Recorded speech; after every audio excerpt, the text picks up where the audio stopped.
রমাদান মাসের মধ্যে একটা রাত আছে, যে রাতের নাম হচ্ছে লাইলাতুল কদর। আমি আশা করি আপনারা সবাই এই সূরাটা জানেন। বা'দা আউযু বিল্লাহি মিনাশ শাইতানির রাজিম, ইন্না আনজালনাহু ফি লাইলাতুল কদর।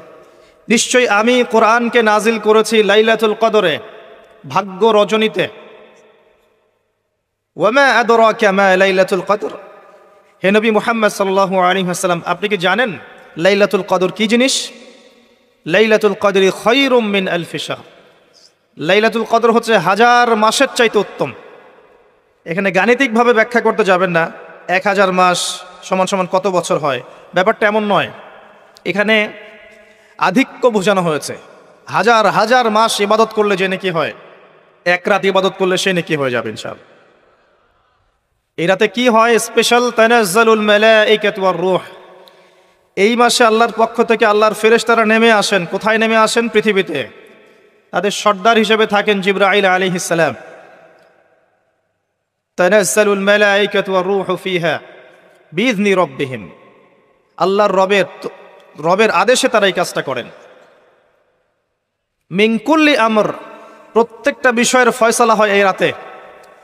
আপনার আমার তাকদীর লেখা হয়েছে আসমান জমিন সৃষ্টির 50,000 বছর আগে।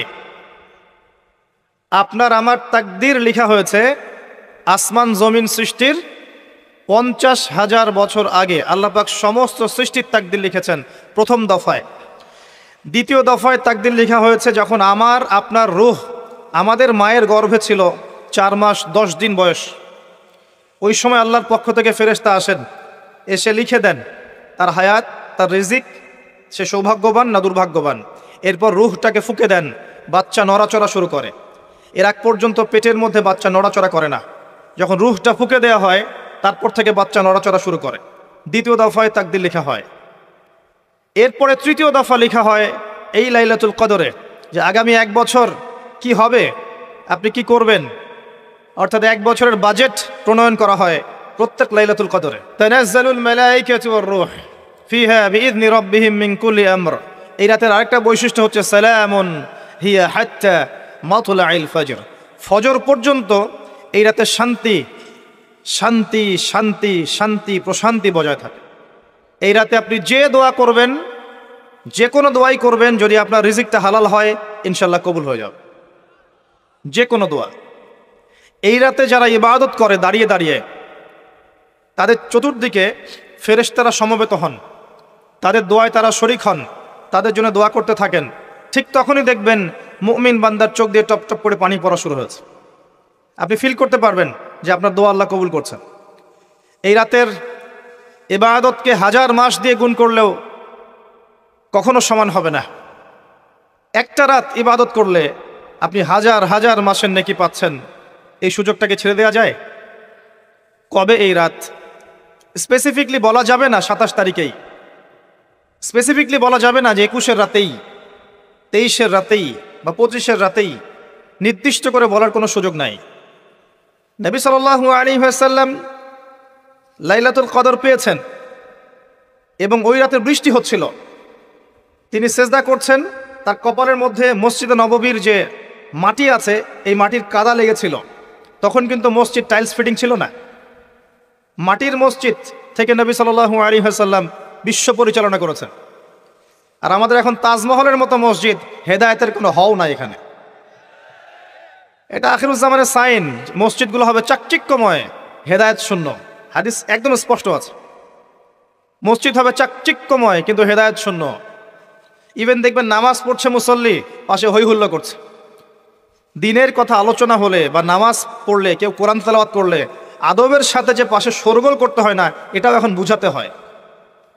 বুঝাতে গিয়ে যদি আপনি এই আয়াত তেলাওয়াত করেন, লাহুম কুলুবুন লা ইয়াফকাহুনা বিহা, কিছু মানুষকে আল্লাহ পাক কলব দিয়েছেন বোঝে না। ওয়া লাহুম আযানুন লা ইয়াসমাউনা বিহা, কিছু মানুষকে আল্লাহ পাক কান দিয়েছেন শোনে না। ওয়া লাহুম আ'য়ুনুন লা ইউবসিরুনা বিহা, কিছু মানুষকে আল্লাহ পাক চোখ দিয়েছেন দেখে না। উলাইকা কাল আনআম, এরা আনআমের মতো। বাল হুম আদাল, বরং তার চাইতেও নিকৃষ্ট। তখন কিছু মানুষের ইগোতে লেগে যায়। তা আচরণ কিন্তু এমনই। কোরআন যেখানে তেলাওয়াত করা হচ্ছে, নবীর হাদিসের কথা বলা হচ্ছে, সেখানে উঁচু স্বরে কথা বলা জায়েজ নেই। নামাজ পড়ছে একজন ব্যক্তি, সে আল্লাহর সাথে সরাসরি কথা বলছে, তার পাশে কথা বলা জায়েজ নেই। এমনকি নামাজরত ব্যক্তির পাশে কোরআন তেলাওয়াত করাও জায়েজ নেই। আমি কথা কি বুঝতে পারছেন? একজন ব্যক্তি নামাজে দাঁড়িয়েছে, আল্লাহর সাথে কথা বলছে, পাশে আপনি কোরআন তেলাওয়াত করতে পারবেন না জোরে জোরে, মনে মনে করতে হবে। করতে চাইলে মনে মনে করতে হবে। অনেক সময় মসজিদের ভিতরে দেখবেন নামাজ পড়া হচ্ছে, শোরগোল করছে। নবী সাল্লাল্লাহু আলাইহি ওয়াসাল্লাম বলেছিলেন, আখিরুজ্জামানে, তিরমিজিতে আছে হাদিসটা, আখিরুজ্জামানে ইসলামের নামটুকু থাকবে, ইসলামের প্রকৃত বিষয়গুলো থাকবে না। কোরআনের মাসহাফ থাকবে, যে মাসহাফ, কোরআনের মাসহাফটা থাকবে, এর শিক্ষাগুলো থাকবে না। মসজিদগুলো হবে চাকচিক্যময়, কিন্তু মসজিদ হবে হেদায়েত শূন্য। আর চতুর্থ লাইনটা আরো ভয়ঙ্কর। 4 নম্বর লাইনে গিয়ে নবীজি বলেছেন সাল্লাল্লাহু আলাইহি ওয়াসাল্লাম, আসমানের নিচে, জমিনের উপরে আল্লাহর সবচেয়ে নিকৃষ্ট সৃষ্টি হবেন এক শ্রেণীর আলেম, যাদের থেকে ফিতনা ছড়াবে এবং তাদের দিকেই ফিতনা ফিরে আসবে। তিরমিজির মধ্যে হাদিসটা আছে, যে কোনো আলেমকে জিজ্ঞাসা করেন এটা কোন শ্রেণীর আলেম, এটা বোঝার জন্য আপনার পিএইচডি করার দরকার নাই। যারা দিনকে দুনিয়ার বিনিময়ে বিক্রি করেছে তারাই সেই শ্রেণীর আলেম। যারা সত্য কথা বলতে ভয় পেয়েছে তারাই সেই শ্রেণীর আলেম। যারা সত্যকে মিথ্যার সাথে মিশ্রিত করেছে তারাই সেই শ্রেণীর আলেম। এবং যারা ইসলামের নামে উম্মাকে শতদা বিভক্ত করে দিয়েছে, এরাই সেই শ্রেণীর আলেম। নবী করিম সাল্লাল্লাহু আলাইহি ওয়াসাল্লাম বলেছেন, লাইলাতুল কদর আমি পেয়েছি, কপালে কাদামাটি ছিল, বৃষ্টি হচ্ছিল, তার মানে ওই রাতে বৃষ্টি হতে পারে, ওই রাতে বৃষ্টি হতে পারে। লাইলাতুল কদরের আলামত, রাতের বেলা বৃষ্টি হতে পারে। বৃষ্টি হয়েছে, তিনি নামাজ পড়েছেন, কপালের মধ্যে কাদা লেগেছিল, তিনি বের হয়েছেন, সাহাবীদেরকে বলবেন কোন রাতটা লাইলাতুল কদর, আজকের রাতটা লাইলাতুল কদর, এটা বলতে বের হয়েছেন। বের হয়ে দেখছেন দুজন মুসলিম আপোষে ঝগড়া করছে। লিসেন টু মি, দুজন মুসলিম আপোষে ঝগড়া করছে। আমরা বলি না যে মুসলিমদের মাঝে ইখতিলাফগুলো রহমত, আমরা বলি না?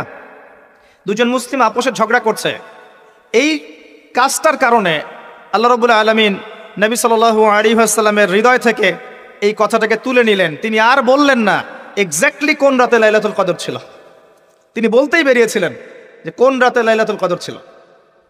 আমাদের ইখতিলাফের কারণে আমরা সেই নির্দিষ্ট রাতটাকে হারিয়ে ফেলেছি।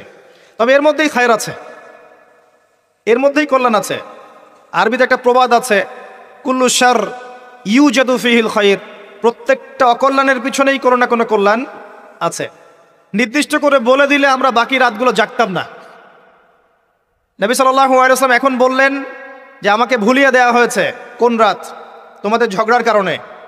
অতএব তোমরা শেষ দশকের বিজোড় রাতগুলোকে তালাশ করো। শেষ দশকের বিজোড় রাত বলতে 21-এর রাত, 23-এর রাত, 25, 27, 29, এই 5টা রাতের যে কোনো একটা লাইলাতুল কদর। এই রাতে ইবাদত করলে এত নেকি হচ্ছে, কারণটা কি? রাত আর দিন কি ডিফারেন্ট কিছু? প্রত্যেক রাতেই কিন্তু আল্লাহ পাক প্রথম আসমানে নেমে আসে, প্রত্যেক রাতে, শুধু শবে বরাতের রাতে নয়, শুধু নিসফে শাবানের রাতে নয়, কিন্তু প্রত্যেক রাতেই আল্লাহ পাক প্রথম আসমানে নেমে আসেন। তিনি কিভাবে নেমে আসেন এটা ব্যাখ্যা করার দরকার নেই আমাদের। আল্লাহ পাক বলেছেন নেমে আসি, বাস আসি। কারণ সবকিছু আমরা যুক্তি, বিজ্ঞান, দর্শন দিয়ে প্রমাণ করতে পারবো না। পারবো? সায়েন্সকে জিজ্ঞাসা করেন যে স্বপ্নের ব্যাখ্যা কি, ঘুম কাকে বলে, আত্মা কাকে বলে, আত্মা কঠিন না তরল না বায়বীয়, পারবে সায়েন্স ব্যাখ্যা করতে?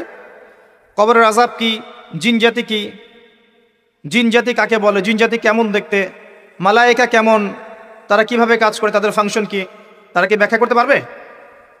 আমাদের একটা চেতনা তৈরি হয়েছে, সায়েন্স যা বলবে তাই সত্য। এই চেতনা পুরোপুরি সত্য নয়। কোরআন এবং সুন্নাহ, আল্লাহ এবং তার রাসূল যা বলবেন সেটাই চূড়ান্ত সত্য। এর বাইরে সত্য মিথ্যার চূড়ান্ত কোনো মানদণ্ড নাই। হ্যাঁ, সায়েন্সের ভিত্তি আমরাই দিয়েছি, এটা অমুসলিমরা দেয়নি, এর ভিত্তি মুসলিমরা দিয়েছে। পরবর্তীতে এরা এর উপর ঘষা মাজা করেছে। এখন সায়েন্টিফিক এবং টেকনোলজিক্যাল রেভলিউশন আসছে পশ্চিমা সভ্যতা থেকে, এই সভ্যতার ধারক বাহক ছিলাম আমরা। সভ্যতা এদের দ্বারা শুরু হয়নি, সভ্যতা নবীদের দ্বারা শুরু হয়েছে। তো সবকিছু সায়েন্স দিয়ে ব্যাখ্যা করা যাবে এমন নয়, কারণ সায়েন্সের সীমাবদ্ধতা আছে, আল্লাহর জ্ঞানের কোনো সীমাবদ্ধতা নাই। তো আল্লাহ নেমে আসেন, ব্যাস নেমে আসেন। নেমে এসে আল্লাহ পাক কি বলেন? আল্লাহ পাক 3টা কথা বলেন। রাতের শেষ অংশ, রাতকে ভাগ করেন, যদি 6টার সময় রাত শুরু হয়, রাত কিন্তু রাত 12টায় শুরু হয় না, সূর্য ডুবে গেলেই রাত শুরু হয়, এটাই ইসলাম। এখন 6টা থেকে আপনি এই 5টা পর্যন্ত সময়টাকে 3 ভাগে ভাগ করেন।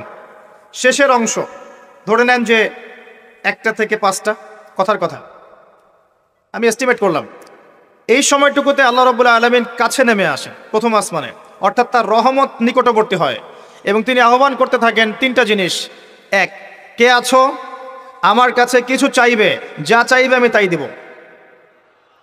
2, কে আছো আমার কাছে ক্ষমা চাইবে, আমি তোমাকে মাফ করে দেব। 3, কে আছো আমাকে ডাকবে, আমি তোমার ডাকে সাড়া দেব। মানে এই সময় আপনি যা চাইবেন ইনশাআল্লাহ, আপনার আকীদায় যদি শিরক না থাকে, আমলে যদি বেদাত না থাকে এবং আপনার রিজিক যদি হালাল হয়, ইনশাআল্লাহ তাআলা আপনার দোয়া কবুল করা হবে। আল্লাহ পাক প্রত্যেক রাতেই নেমে আসেন। তাহলে লাইলাতুল কদরকে এত স্পেসিফিকলি ইম্পর্টেন্স দেওয়ার কারণ কি? একটাই কারণ, মনে রাখবেন, লাইলাতুল কদরকে মর্যাদামণ্ডিত করার এবং রমাদান মাসকে শ্রেষ্ঠ মাস মর্যাদামণ্ডিত করার একটা কারণ, only one reason behind it, সেটা হচ্ছে এই মাসে এবং এই রাতে আল কোরআন নাজিল হয়েছে। কথা কি বুঝতে পারছেন? কোরআন নাজিলের কারণেই এই মাসটা মহামান্বিত, কোরআন নাজিলের কারণেই এই রাতটা সম্মানিত। ইন্না আনজালনাহু ফি লাইলাতুল কদর। আসুন সামনে যাই। নবী করিম সাল্লাল্লাহু আলাইহি ওয়াসাল্লাম যখন এই জাহেলি যুগে বাস করছেন, এই লাইলাতুল কদরে রমাদান মাসে আল্লাহ পাক কোরআন নাজিল করলেন। কি জন্য নাজিল করলেন? কারণ এই সমাজটাকে পরিবর্তন করার জন্যে, সমাজের জাহিলিয়াতগুলোকে দূর করার জন্যে নবী করিম সাল্লাল্লাহু আলাইহি ওয়াসাল্লাম প্রচণ্ড ফিকির করতেন। কি করা যায়, কি করলে মানুষগুলো শিরক ছেড়ে দিবে, কি করলে সুদ বন্ধ হবে, কি করলে মাদক থেকে মানুষ দূরে থাকবে, কি করলে নারীর সম্মান বৃদ্ধি পাবে। তিনি ভাবতেন কিভাবে গোত্রীয় হানাহানি বন্ধ করা যায়, তিনি এগুলো ভাবতে থাকতেন। হেরা গুহায় বসে তিনি এগুলো ভাবতেন কি করা যায়। যুবক বয়সে তিনি হিলফুল ফুজর তৈরি করেছেন এগুলো সমস্যা দূর করার জন্য, কিন্তু পরিপূর্ণরূপে সফল হয়েছেন বলতে পারি না আমরা, কারণ তখন ওহী আসেনি। এই ভাবতে ভাবতে ভাবতে ভাবতে একদিন এক রাতে তার কাছে আল্লাহর পক্ষ থেকে কোরআন নাজিল হলো। সূরা আলাকের প্রথম 5টা আয়াত, বিসমিল্লাহির রহমানির রহিম, ইকরা বিসমি রাব্বিকাল্লাযী খালাক। পড়ুন আপনার রবের নামে যিনি আপনাকে সৃষ্টি করেছেন। খালাকাল ইনসানা মিন আলাক, যিনি মানুষকে সৃষ্টি করেছেন জমাট বাঁধা রক্তপিণ্ড থেকে। আমরা সবাই জমাট বাঁধা রক্তপিণ্ড ছিলাম মায়ের পেটে। আজকে আমরা আল্লাহ দ্রোহী হয়েছি, কিন্তু আমরা পেটের মধ্যে এতটুকু জমাট বাঁধা রক্তপিণ্ড ছিলাম। সূরা ইয়াসিনের মধ্যে আল্লাহ পাক এই কথাটা বলেছেন, তোমাদেরকে তো নুতফা থেকে সৃষ্টি করেছি, ফাইদা হুয়া খসিমুম মুবিন, যখন সে বড় হয়েছে সুস্পষ্টভাবে আল্লাহর বিরুদ্ধাচরণ করছে।